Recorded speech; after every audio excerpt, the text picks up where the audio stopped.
नमस्कार दोस्तों, मैं विवेक उर्मी आईएएस के माध्यम से लेकर आया हूँ एक नया टॉपिक जिसका नाम है अविश्वास प्रस्ताव। बच्चों, अविश्वास प्रस्ताव आजकल हम काफ़ी न्यूज़ चैनलों में देख रहे हैं कि अविश्वास प्रस्ताव, लोकसभा में इसकी काफ़ी चर्चा है कि अविश्वास प्रस्ताव है क्या। तो बच्चे, हम जानते हैं कि अविश्वास प्रस्ताव क्या है और यह यूपीएससी के दृष्टिकोण से हमारे लिए कैसे महत्वपूर्ण है। तो यह यूपीएससी के दृष्टिकोण से हमारे जीएस पेपर 2 से संबंधित विषय है, पॉलिटिक्स से संबंधित विषय है। तो बच्चों, अविश्वास प्रस्ताव को हम देखते हैं। तो अविश्वास प्रस्ताव को हम एक नाम से और जानते हैं जिसका नाम है नो कॉन्फिडेंस मोशन। बच्चों, अविश्वास प्रस्ताव को हम नो कॉन्फिडेंस मोशन भी कहते हैं। अविश्वास प्रस्ताव है क्या, तो आइए देखते हैं इसे लोकसभा में विपक्षी दलों द्वारा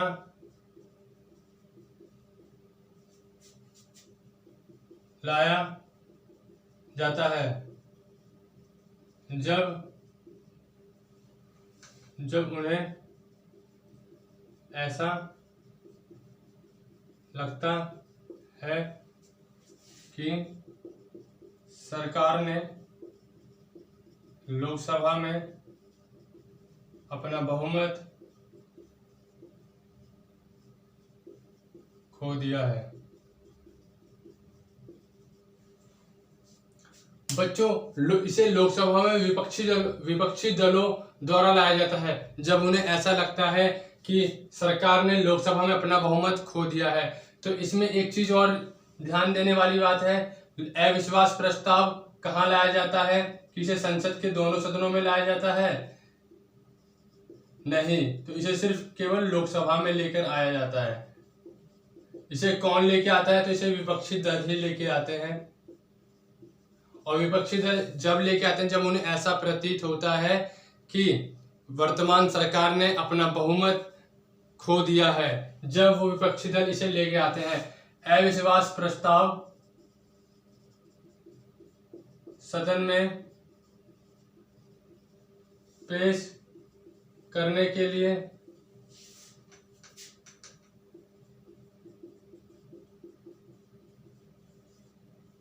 50 सदस्यों का बहुमत होना चाहिए। बच्चों, अविश्वास जो प्रस्ताव है सदन में पेश करने के लिए 50 सदस्यों का बहुमत होना चाहिए। मान लीजिए मैंने जनवरी माह में अविश्वास प्रस्ताव लाया, मुझे 50 सदस्यों का समर्थन था, मैंने अविश्वास प्रस्ताव लोकसभा में पेश किया और उन्होंने मंजूरी दी कि हाँ, लोकसभा नो कॉन्फिडेंस मोशन को चर्चा का लिए और उस पर वोट किए जाएंगे। मान लीजिए मैंने जनवरी में ऐसा किया, यही प्रक्रिया मैं फिर मार्च में करता हूं, तो क्या यह हो पाएगा? नहीं। एक बार अविश्वास प्रस्ताव पेश करने के बाद आप दूसरा अविश्वास प्रस्ताव पेश 6 महीने के बाद ही करते हैं। मतलब दूसरे शब्दों में कहें तो एक अविश्वास प्रस्ताव और दूसरे अविश्वास प्रस्ताव के बीच की जो दूरी होगी कम से कम 6 माह की होनी चाहिए। एक चीज और है, अविश्वास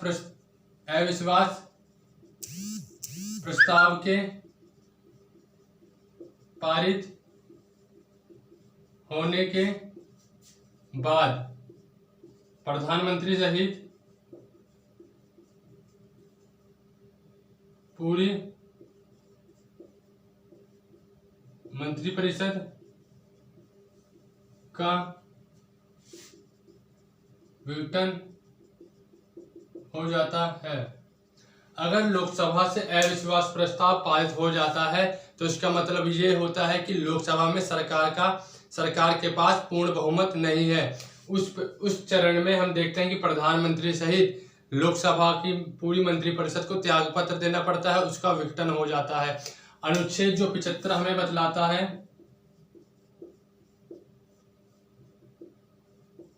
संपूर्ण मंत्रिपरिषद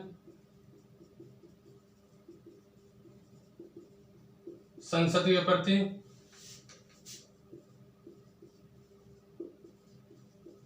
उत्तरदायी है।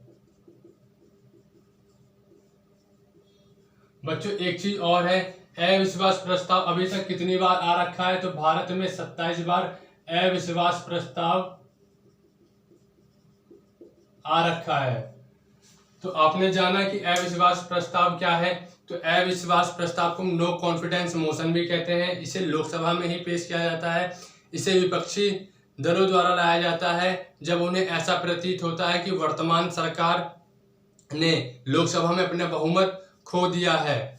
जब वह अविश्वास प्रस्ताव लेके आती हैं, अविश्वास प्रस्ताव जब वो लोकसभा में आते हैं, कम से कम 50 लोगों का बहुमत उनके पास होना चाहिए और एक अविश्वास प्रस्ताव और दूसरे अविश्वास प्रस्ताव के मध्य की जो कम से कम दूरी होनी चाहिए उनके 6 माह की होनी चाहिए। अनुच्छेद 75 हमें ये बताता है कि संपूर्ण मंत्रिपरिषद लोकसभा के प्रति उत्तरदायी है। अगर अविश्वास प्रस्ताव लोकसभा से पारित होता है तो प्रधानमंत्री सहित पूरी मंत्रिपरिषद को त्यागपत्र देना पड़ता है या उसका विघटन किया जाता है।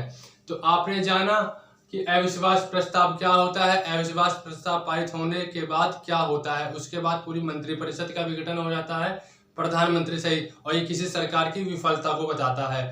तो बच्चों आज के टॉपिक में हमने जाना कि अविश्वास प्रस्ताव नो कॉन्फिडेंस मोशन क्या है। मिलते हैं कल आपसे अगली वीडियो में।